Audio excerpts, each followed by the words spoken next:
Labanan ng mga super GMs dito sa White and Sea pero may nagpamatipon pa? Ano?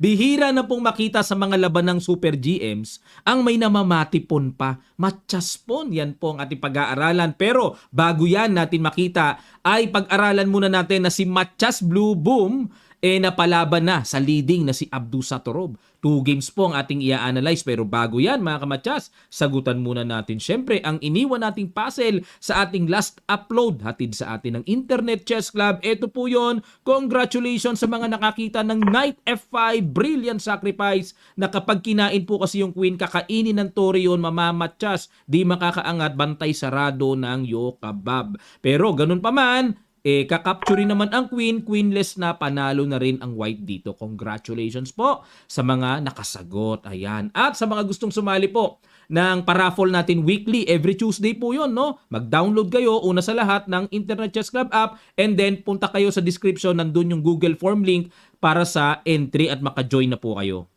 Unahin natin sa bakbakang leading na si Abdu Satorov at si Matyas Blue Boom naman na nagpapakawala ng brilliancy at mataas na accuracy percentage. Kakayanin niya ba ang leading na si Abdu? Tumira ng C4, English opening.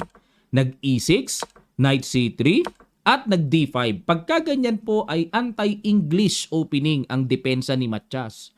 Kasi po, pwersadong mag-D4 na sa sitwasyon na to.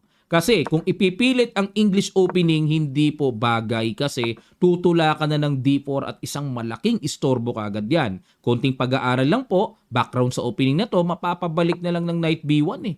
Ang pangit, diyan ka na nga galing eh, babalik ka pa. Talagang talo sa timing at tempo, di ba? Kasi kung Knight E4, hindi naman pwede. Isang tira lang ng F5, kulong ang Knight. One piece down kagad. Kaya isang malaking abala kagad kapag ganun ang ginawa mga kamatyas. Kaya dito kailangan talagang mag-D4 na. Napaka-essential niyan. Nag-Knight F6, kinapture ang D5. Legendary exchange variation, Bishop G5, Queen's Gambit decline. Nako, panahon pa nila Kasparov. Putahi na yan eh. Ulam na yan eh. Nila Karpov nung araw. At nag-E3 para ilalabas ang development ng Bishop. Nag-H6, Bishop H4. Ayan. Atras muna kasi merong variation kumakain lang o kaya sa F4 umaatras. Pero ito po ang pinili na variation. Nag-castling, Bishop D3, develop, Rook E8, okay, forma lang sa E-file, develop, Knight E2. Pagka ito po ang piniling linya, ibig sabihin mag-E-F3 yan at mag-E4. Bubuuhin ng white yung paparating na E4 at may D4. Kasi kung dito, pwede naman po yung Knight F3 pero ibang variation na to, ibang mundo na ito. Kaya itong Knight GE2, yan ang choice. Tingnan natin. Nag C6 para solid muna yung D5. Queen C2, develop. Knight BD7. H3. Aba, medyo bago tong H3 pero bookline pa rin para walang Knight G4. Yan, pero ang alam ko talaga mga kamatyas, gumaganito na yan. Tapos castling queenside. Yan ang common. Pero H3.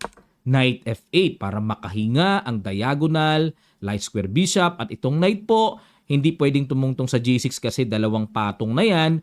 Tendency po niyan sa E6 pupunta yan. At nag-Bishop G3. Okay, umiwas na.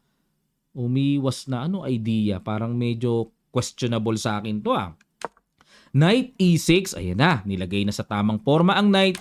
At nag-castling king side. Bishop D6 sa kahinamon. Ayan. Typical po yan. Normal yung paghamon na yan. Nag-Bishop to E5. Ayun. Pomreno. Okay, ang idea po dito ng white, pagka ganyan, mag-E-F4 yan para pagtibayin, isemento ang bishop sa gitna para malakas. Kinapture, ayan. Ito po ay bookline mga kamatyas, ano? Bookline yan. Pero sa panahon pala ngayon, kahit na bookline, binad mo ba na ng computer engine? Kung computer ang patatanungin natin, Bishop F8 po ang gusto niyang itira. Bishop F8 lang, no? Grabe namang tira ng computer yun. Nakasugod na yung bishop, tapos papaatrasin pa. Parang mahirap pong tanggapin yon sa side natin as human, mga kamatyas. Balik po tayo. Kinapture, takes, Knight D7, F4, syempre para depensahan ang pawn E5, Knight E5. At yan po ang lumalabas na novelty ngayon sa panahon 2026. Dahil may tumira nitong nakaraang 2024 ang ginawa po ng Black Eye Knight Okay, Knight E, ano? Knight DC5 naman, nung 2024. May gumawa ng ganyan. Okay, Knight. Okay, DC5. Yung kabilang Knight. Pero balik na po tayo sa kaganapang nangyari talaga. Bishop H7, check muna. Ano purpose ng check doon? Okay, pumunta doon. Nag B4, atake sa Knight. Umatras, kumounter attack doon sa Bishop. Ayan, yan lagi style ni Matias eh. Napansin nyo may mga sundot ng ganyan si Matias eh. Yung hindi inaasahan na biglang, uy, may ganun na palang mga sundot. Kinain lang ni Abdu. Kinain lang din yung Bishop at nag E4 ayun para basagin ang gitna, pahinain ang gitna. Wala nga palang push kasi ipipin lang yan, babagsak po yung pawn sa D4. Ganda, no? Ganda ng E4. At nag-Queen A5. Ang ganda rin ng tira ni Matias, oh. May pang-counter. Ang lakas kumounter ng blue boom na to, mga kamatias. Bilib ako. Kain, King H1 at kinapture. Okay? At nag-Queen D2 para atakihin yung pawn sa D5. Nag-Bishop D7 lang. Another blue boom style. Oh. Ganda na naman. Oh. Pinapakain po yung pawn sa D5. Oh. Pero may sundot na ganun. Ano ginawa dito? Kinuha ba yan? Nag-Rook C1 lang. Pero alamin muna natin para talagang mas maunawaan paano kung capturing ng queen. Ano meron? Kakainin, kain, tapos magbi-bishop B5. Atakihin yung knight. Rook FE1 natin. Tapos kakainin daw ito, kain, and Rook A D8. Na dito po, kung titignan yung evaluation bar, halos equal lang. Pero grabe, great realization by Matias Blue Boom. Ang lakas niya makatanaw talaga ng mga ganyan, ano? Balik tayo mga kamatyas sa Rook AC1. Ayan. Nag-Queen A5. Umilag, pin. Queen B2 talagang grabe. Pinapakain na. Kung ako, talagang kakain na ako sa D5. Parang computer tong si Matias Blue Boom, ano? Grabe ang discarding niya talaga, oh. Queen A5 lang. Nag-Queen B6, tinapatan. Queen to Queen. Umiwas na naman. Kasi po, kung kakainin, imagine niyo magkakaroon ng atake ang rook sa A2. Queen D2, nag-Queen A5 ulit. Knight D4. Mukhang payag na si Matias na draw eh. Pero umayaw si Abdusattorov. Talaga namang slightly better siya kasi nga yung pawn structure, mga kamatyas, no? You know, isolated yung D5 eh. Nag-F6. Accurate pa rin, no? Para basagin ng pawn E5. Ang ganda ng F6 na to. Nag-Queen B2. Ayun na naman. Pinag-initan na naman yung pawn sa B7. Kinapture na yung pawn E5. Kinapture. Rook takes E5. Nakipagsabayan na. And nag-Rook F7 muna. Okay, bago kainin yung pawn sa B7. Pero bakit ayaw kainin kagad, ano? Pag kinain ito, mag-Rook D8. Ayun, may depensa. Pero parang napopormahan ako sa queen kasi tipong nakasugod na. Di ba? Balik tayo sa Rook F7, mga kamatyas, na ginawa bago kainin yon. Nag-Knight F6, depensa sa Bishop. Ayun, dito po. Dito po, nako, nagpakawala na. Rook F1, accurate move. Kitang-kita, kakapturin ang Knight, bitin yung Bishop. Nag-Queen C7 si Matias. Ayun. Kung papaanong nagpapakawala siya ng brilliant moves, ganun din naman pala kasama pag nag-blunder. Blunderations, mga kamatyas. Dapat daw po ang tira dito ay Queen C5. The best defense is to counter-attack. Atakihin lang yung knight sa D4. Ngayon, mga kamatyas, dahil nag-Queen C7, ano kaya sa palagay nyo ang perfect move dito na pinakawalan ni Abdusattorov? Sa ilang sandali lang, tutuloy kagad natin. Start.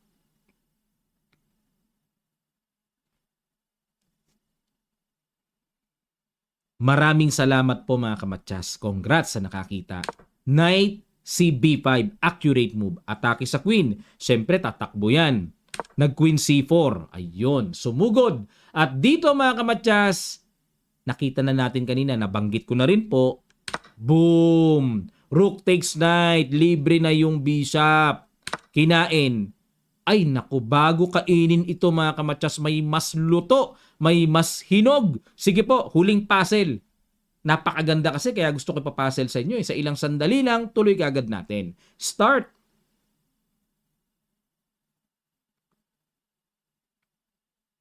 Maraming salamat po, mga kamatyas. Queen F2, brilliant move. Siya yung binawian ni Abdusatorob na pinaulanan ng mga brilliance siya. Queen F2, ayun oh, threat yung pawn F6 oh. Pinabitin pa nga pero may threatening matches kasi kagad. Nag-queen C1 check, king H2 at pinuntahan kagad yung pawn F6. Saka kinapture yung bishop. Okay? At nag-rook E4. Oy, check dito. Ipapalit. Nag-knight D6. Pagka gumanon, pwede na ba? Queen E5 check. G3 harang lang. Mayroong knight F7. Lalim nun Kinapture yung knight.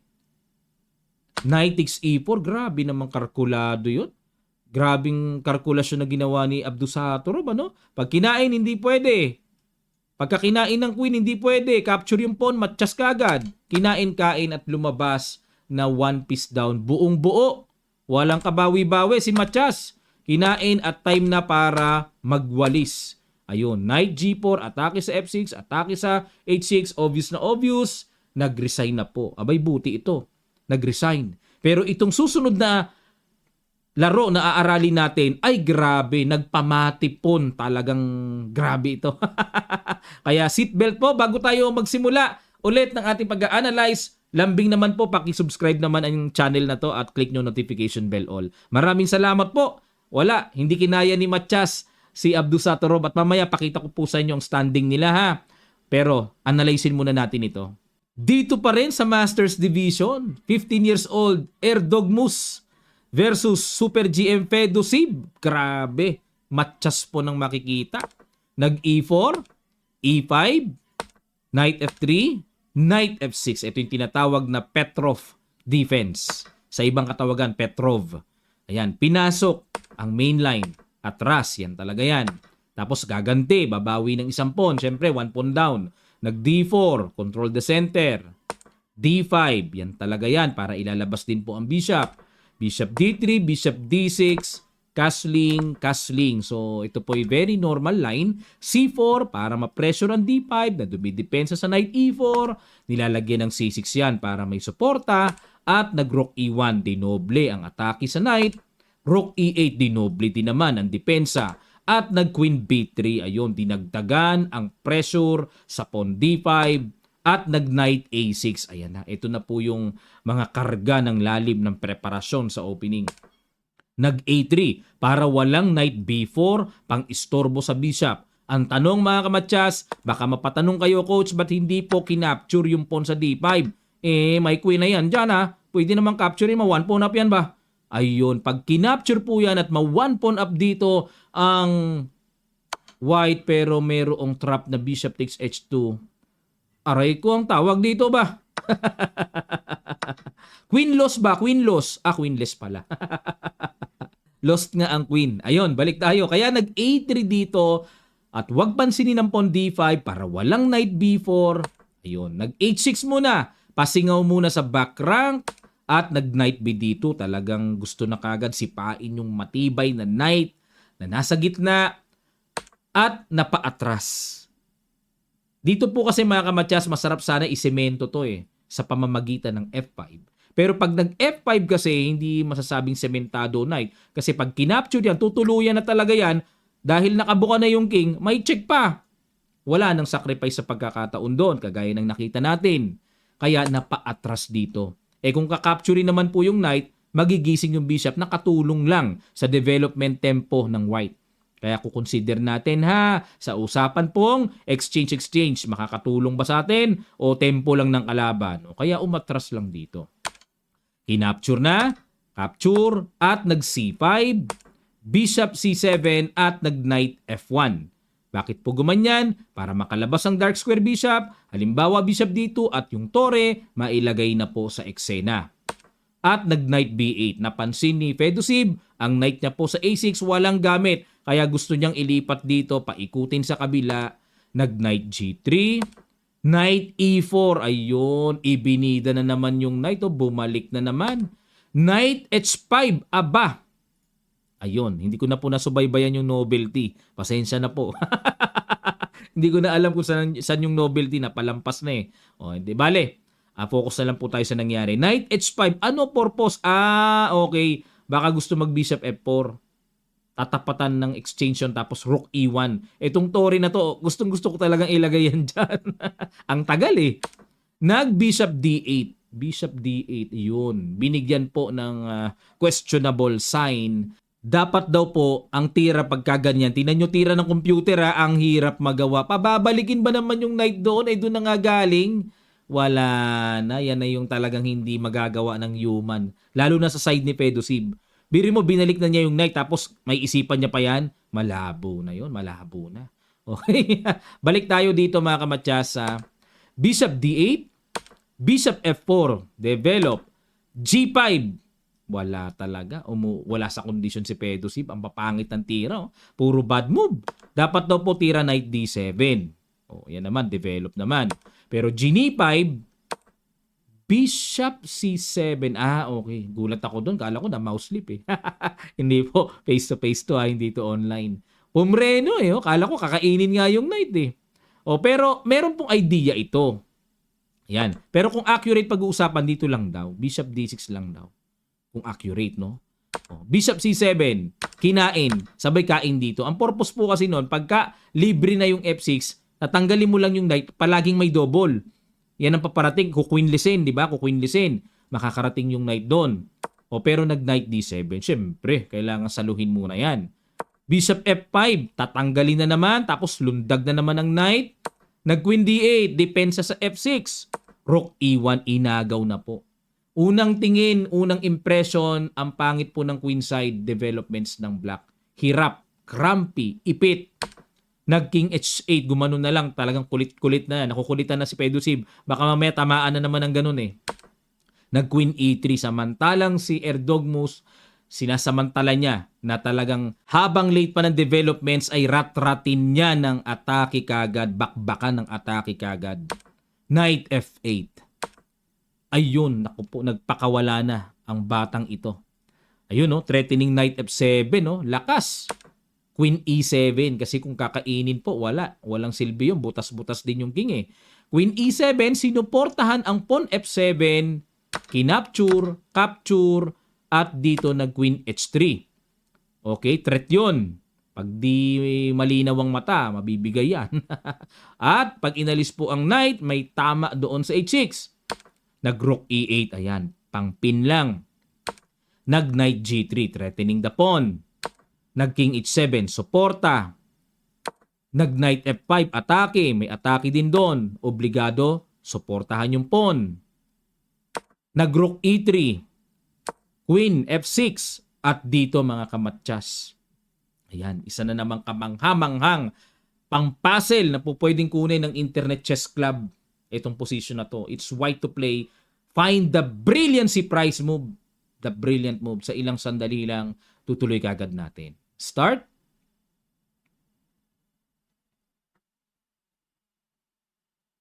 Maraming salamat po mga kamatyas. Grabe ito. Ang tindi. May ganun na pala. Boom! Knight takes H6 na pala. Kinain. Check lang pala. Una kong inisip kain yun. Sabay knight takes. Sabay rook lang Yun pala, queen F5 check. Grabe kalalim naman. Malalum ba? Ayun, nag-knight G6. Harang. Queen F7. Nakpo, patay ka, todas. Durogatious. Queen G7 harang. Queen takes E8. Sunod-sunod pala combo. Eto pa yung paparating. Ginulpi ng bata itong si Pedosib. Kinain. Check muna. Knight H4. Kain doon. Nag-king H6, G3, aray ko. Queen H7 para may mga check-check doon. Pero nag-queen E6 check lang, king H5. Tingnan nyo po mga kamatyas. At narito po ang matyas pawn. Boink. Grabe, may ganun na pala mga kamatyas. Paano yun, coach? Paano po yun? Boink. Ayun, may G4, matchas po. Ganun pala tunog pagka matchas po, may sound effects pa. Ayun, mga kamatyas, grabacious! Matindipatious! Dito po ay, ito po standing nila, grabe ginawa. Matchas po, Super GM nagpamatchas. Mayroon pa palang nangyayaring ganun. Sa panahon ngayon, di nag-resign. O di nakita, na malikmat na, may matchas po na pala. O alisin ko muna mga kamadyas ang mga larawan para makita nyo lubos. Sino na ba ang leading dito po sa Masters Division? Ayun, si Nodirbek Abdusatorov pa rin dahil napakaganda nga po ng pagkapanalo niya, no? Ayan, sa score na 8 points at 0.5 behind lang kay Sindarov na natabla naman kahapon. Ayan, so Hans Mokniman, okay, yan po ang standing, no? Okay, si Erdogmus na nakamatchas po, 7, pang number 7, dapat bigyan ng award to no? Oh, bihira kasi ano yun most rare game. Matchas po. Dapat bigyan ng special award to sa awarding no? Grabe, siya lang yata nakagawa nun sa mga bihira talaga. Wala akong maisip na long game nagpapamatchas po, usually resign Dito, ay nako, record na naman. Record na naman, matchaspon. Okay mga kamatchas, ano pong masasabi nyo po sa ating inanalyze na pag nyo lang ang lahat ng nasa isip nyo, sa loobin nyo, suggestion nyo sa comment section below mga kamatchas. At pasensya na po kung meron ako mga nakaligtaan sa mga susunod ay mas aayusin natin. Sa iba po na hindi pa nakakapag-subscribe, please subscribe na po kayo, supportan nyo na sa channel na ito at click nyo ang notification bell all. Maraming salamat po at mag-aabang ulit tayo ng updates dito. Upload uli si Coach Naba. Maraming salamat, Kita Kits!